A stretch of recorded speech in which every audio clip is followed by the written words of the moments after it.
If I were to be detailed, the human rights situation in Balochistan, I would need to speak day and night, and still the story of human rights violation would not end.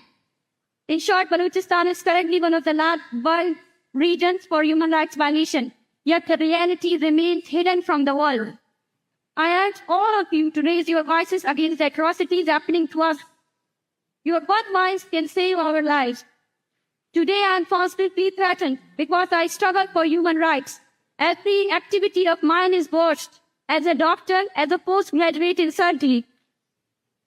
During the training in the hospital, I am followed and intimidated. Despite this, I will not give up my fight for human rights, nor will I be silenced by fear. I will continue to fight for a better life for my people. When we speak about missing persons, the state uses different tactics to undermine our past. Back in Balochistan, the media has bombarded us about questions that why people are being killed in Balochistan. And we are not spared even in this international platform. On May 24, even on Norwegian soil in Oslo, at a Penn Norway event, I was confronted with the same questions. The state is backing a huge social media campaign against me, with my pictures being shared online. In one picture, a glass filled with juice is seen, and it is being propagated as wine. Another picture of my watch is being shared, claiming it cost $41,000. Here in this hall, agents of Pakistani intelligence agency have been sitting and filming me.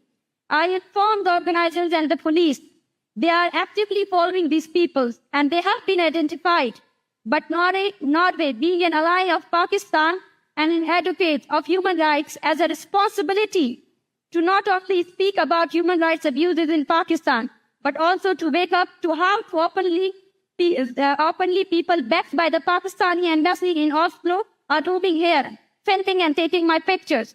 They are a threat to Norwegian democracy and sovereignty. No matter how much the state of Pakistan harasses me, propagates propaganda against me, and undermines my peaceful struggle, I will preserve. The more they will suppress me, the more I will resist. And I will continue my struggle until the last missing person is released, until all of my people back in Balochistan know they are all of the human rights. We want to live. We don't want to survive.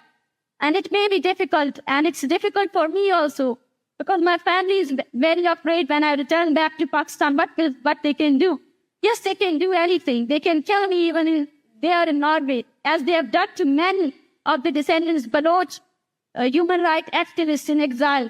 But they cannot silence this. I know, as well as there is a history of suppression, there is a history of resistance also. My place will be taken by my people who are enduring this pain. And I know that we have to believe in the human struggle, in the evolution of humanity. There is suppression, but there are so many good people, and we will resist every form of suppression. Thank you for listening to me. Thank you very much. Thank you.